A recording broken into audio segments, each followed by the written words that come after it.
په موږ باندې مختلف ټیکسونه لګي. تاسو ولیدل چې څنګه مشرانو تاسو څنګه ولیدل چې دلته کې د دې وخت نه مخکې دلته څومره کارخانې په سوات کې وې. هغه کارخانې چې کومې دي هغه د ټیکسونو د لاسه په کباړخانه باندې په کباړ باندې خرڅ شوي. نن دلته څوک کارخانه نشي لګولی.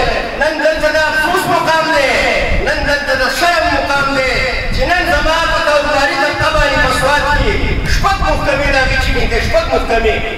دا چېرته شوي ده سوات چې کوم دی دا یو قسمه تجربه ده، دا یو قسمه لیبارټي د دې نه جوړه شوې ده. دلته وګوره حلال فوډ والا زما کاروباري طبقه چې کومه ده درنه پرچه ولولو کوي. یوه محکمه شوه د ځان سره یې په دې غوږونو د ځان په غوږونو باندې واورئ حلال فوډ والا دا یوه محکمه ده. بل طرف ته محکمه خوراک دویمه محکمه ده. درېیم طرف ته درېیمه چې ده کنزیومر پروټیکشن والا چې کوم دي هغې درېیمه محکمه ده. څلورمه محکمه چې کومه ده هغه محکمه هیلت ده. پنځمه محکمه چې کومه ده هغه د سوات انتظامیه ده. شپږمه محکمه چې کومه ده هغه پولیس دي. دا زما د کاروباري طبقه چې کومه ده دا د چرګانو په شان کې ورته نوره غریبانان ورته دغسې ناستي یو چې تیزي او بل ولا راځي او پرچه کې وله ورکوي. دلته زموږ سره د کرونا په دوران کې دلته چې کوم هېڅ د څلوېښتو زرو روپونه کموي. زموږ د دې دوکاندارانو نړۍ نه ورکوي. زموږ د دوکانداران به یې تاړو ته راوستل. د خیبر پښتونخوا د پولیسو مشر دا پرېس کانفرنس کوو وي 14 زره پرچې ما د دوکاندارانو خلاف کړي دي.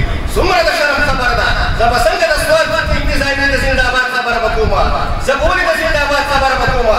دلته څومره د افسوس خبره ده چې دلته زموږ به د خیبر پښتونخوا کې اسسټنټ کمیشنر نه میلاوېدو چې په موږ پسې د ډېر غازي خان اسسټنټ کمیشنر یې راوستی دی. زه د هغه ته تعصب په سترګه باندې خبره نه کومه. زه د دې علاقې د اسم د رواج مطابق خبره کومه چې زما د کاروباري طبقې خبره چې کېږي او زما چې لینډین کېږي زما د اسسټنټ کمیشنر سره به کېږي. ما د ډېر غازي خان یې ما د اسسټنټ کمیشنر راوستی. ولې به د خیبر پښتونخوا کې یا په ملکن ډیویژن کې یا په سوات کې داسې افسرونه چې دلته لګولی وې دلته چې کوم ډیپټي کمیشنر موږ ته ناست دی بار بار موږ په اجلاسونو کې بار بار موږ په جلسو کې وي چې داسې نمونه ډیپټي کمیشنر موږ ته ضرورت نشته چې هغه کاروباري طبقې ته په سپک نظر باندې ګوري. دا باقاعده ډول باندې موږ دا خبرې کوو. موږ د هېڅ چا نه یېرېږو. موږ صرف د یو الله نه یېرېږو. زموږ دا سرونه چې کوم دي دا صرف یو الله ته به ټیټېږي. زه حکومت ته خواست کوم چې کاروباري طبقې له بغیر سوده پیسې وله ورکوي، بغیر سوده وله پیسې ورکوي چې خپل کاروبارونه دوباره فعال کړي. دا یو عالمي بازار دی زموږ د امین وړي دا کار و. د وټولو والا سره چې کوم نومونه ډرامه وکړه د وټولو والا سره تر اوسه پورې د دوی سره څه ګرانټ یې وله نه دی ورکړی. دغسې کاروباري طبقې له څه ګرانټ نه دی ورکړی. زه تاسو ته خواست کوم چې په دې نازک وخت کې چې موږ له پکار دی چې موږ خپل اتفاق وکړو. که موږ خپل اتحاد ورکړو نو ډېر د مشکلاتو او د تکلیفاتو وخت موږ له را روان دی. زه دا خبرې ختمومه. بار بار چې کوم ملګري راکوي چې ته دا خپلې خبرې مختصر کړه خو دا خبرې چې څومره دي ډېرې زیاتې خبرې دي. دلته تاسو ولیدل د بجلۍ بلونه په موږ پسې څومره راغلي دي.